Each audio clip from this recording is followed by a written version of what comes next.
தாயின் சாதத்தில் இருந்து அவனை பராமரிக்கிற ஒரு வேலையும் செய்கிறார். தன் பிள்ளைக்கு நல்ல தாயாக இருக்கிறார்.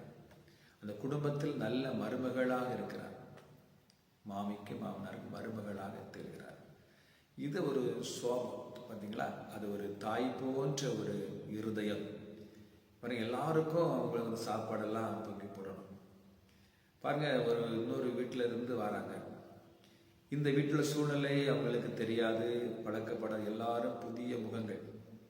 கணவனும் அங்கே இருக்கிற மாமி மாமனார் நாத்தனார் இருக்கிற எல்லா உறவுகளும் இந்த அம்மா புதுசாக உள்ள வரவங்களுக்கு அது எல்லாரும் புதிதுதான். ஆனால் அந்த சூழ்நிலையில் இந்த சகோதரி தன்னுடைய வாழ்வதற்காக ஒரு கணவனை கரம் பிடித்தது நிமித்தமாக அந்த குடும்பம் முழுவதற்குமாக தாயாக மாறுகிறார். எல்லா சூழ்நிலையிலும் பராமரிக்கிற, அவங்களை பாசம் காட்டுற, அன்பு செய்கிற, எல்லா பணிகளையும் கனிவாய் கருத்தோடு செய்கிற ஒரு மகளாக மாறுகிறாள். தான் வேதம் சொல்கிறது. அவள் எனது புத்தி உள்ள ஸ்திரீ வீட்டை கட்டுகிறாள் என்று சொல்லி.